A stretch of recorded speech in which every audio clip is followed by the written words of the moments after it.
إن الحمد لله نحمده ونستعينه ونستغفره ونؤمن به ونتوكل عليه ونعوذ بالله من شرور أنفسنا ومن سيئات أعمالنا. من يهده الله فلا مضل له ومن يضلل فلا هادي له، وأشهد أن لا إله إلا الله وحده لا شريك له، وأشهد أن محمدا عبده ورسوله.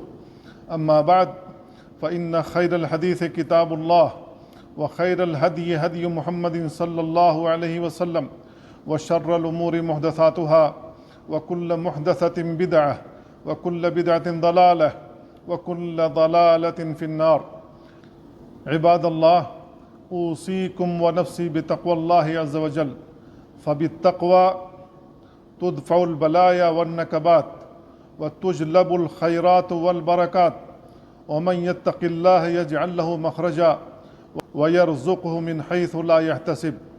عباد الله، إنه أوسع الأبواب للدخول على رب الأرباب، إنه روح العبودية وسرها، إنه الافتقار إلى الواحد القهار. قال بعض السلف: دخلت على الله من أبواب الطاعات كلها، فما دخلت من باب إلا رأيت عليه الزحام، حتى جئت باب الذل والافتقار، فإذا هو أقرب باب وأوسعه، ولا مزاحم فيه، وليس بيننا وبين الله نسب إلا العبودية والافتقار.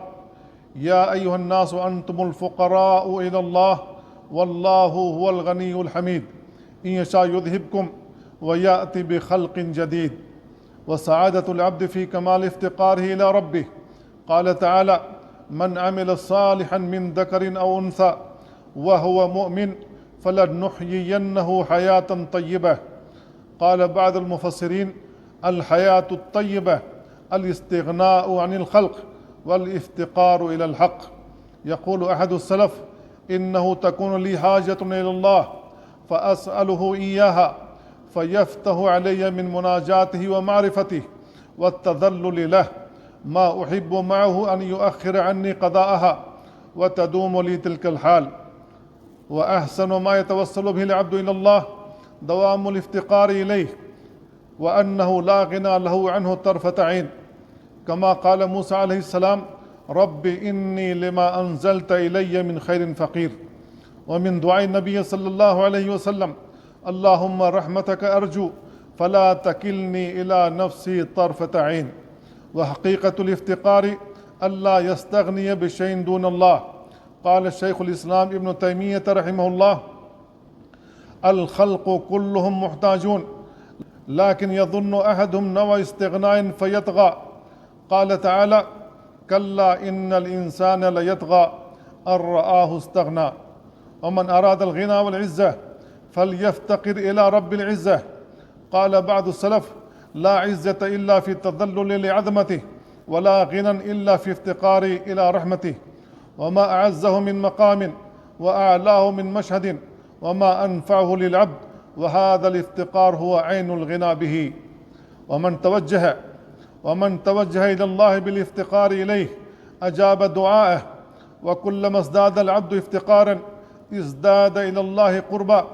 قال صلى الله عليه وسلم: أقرب ما يكون العبد من ربه وهو ساجد فأكثر الدعاء. قال العلماء: لأنه مقام ذل وانكسار بين يدي ربه، فيلقي نفسه طريحا ببابه يمرغ خده في ثرى أعتابه. والمؤمن يفتقر إلى ربه لأن نجاته بالله لا بعمله. قال صلى الله عليه وسلم: لن ينجو أحد منكم بعمله. قالوا: يا رسول الله ولا أنت؟ قال: ولا أنا، إلا أن يتغمدني الله برحمة منه وفضل. وإذا أراد الله بعبده خيرا فتح له باب التوبة والانكسار واللجوء إلى الواحد القهار. وأول من اعترف بذنبه على وجه الافتقار هو آدم عليه السلام، حين قال هو وزوجته: ربنا ظلمنا أنفسنا وإن لم تغفر لنا وترحمنا لنكونن من الخاسرين. وإذا أغلقت في وجهك الأبواب فاقرع باب الافتقار. قال ابن القيم رحمه الله: شهدت شيخ الإسلام إذا آيته المسائل واستصعبت عليه فر إلى التوبة والاستغفار والاستغاثة بالله واستنزال الصواب من عنده، فقلما يلبث المدد الإلهي أن يتتابع عليه وتزدلف الفتوحات إليه، والافتقار إلى الله مطلوب حتى في أدق الأمور. قال صلى الله عليه وسلم: ليسأل أحدكم ربه حاجته كلها حتى يسأل شيس نعله إذا انقطع. وترك الدعاء والافتقار سبب للذلة والصغار. قال الله عز وجل: إن الذين يستكبرون عن عبادتي سيدخلون جهنم داخرين. قال ابن كثير رحمه الله: أي إن الذين يستكبرون عن دعائي وتوحيدي سيدخلون جهنم صاغرين حقيرين. والإلحاح في الدعاء عبودية عظيمة، لأنها إظهار للافتقار إلى الله عز وجل، ومن يكثر قرع الباب يوشك أن يفتح له. قال المناوي رحمه الله: من أسباب الإجابة بل من أعظمها الإلحاح عليه تعالى. بارك الله لي ولكم في القرآن العظيم، ونفعني وإياكم بما فيه من الآيات والذكر الحكيم. أقول قولي هذا وأستغفر الله لي ولكم ولسائر المسلمين من كل ذنب فاستغفروه إنه هو الغفور الرحيم. الحمد لله على إحسانه، والشكر له على توفيقه وامتنانه، وأشهد أن لا إله إلا الله وأن محمدا عبده ورسوله. عباد الله، أقرب الأبواب إلى الله باب الافتقار. يقول ابن القيم رحمه الله: وأقرب باب دخل منه العبد على الله والافتقار الصرف والإفلاس المحض، دخول من كسر الفقر قلبه. والافتقار إلى المخلوقين ذل في غير موضعه، فإن كل خير بيد الله لا بيد العبد، ومفتاح الخير هو الدعاء والافتقار، فاطلب حاجتك من خالقها الذي لا يأتي بها إلا هو.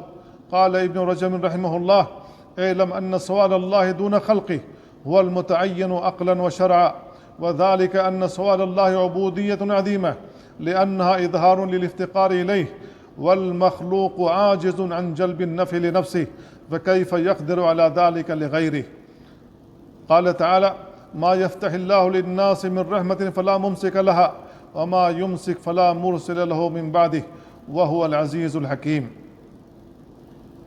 عباد الله، إن الله وملائكته يصلون على النبي، يا أيها الذين آمنوا صلوا عليه وسلموا تسليما.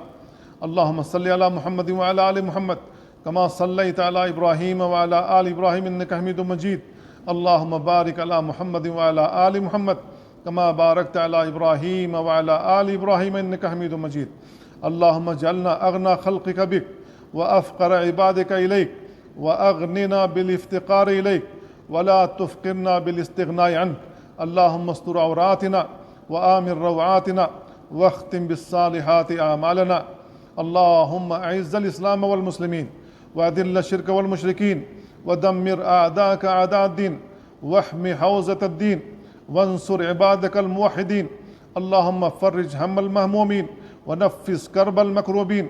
اللهم آمنا في أوطاننا وأصلح أئمتنا وولاة أمورنا، ووفق ولي أمرنا وولي عهده لما تحب وترضى، وخذ بناصيتهما للبر والتقوى.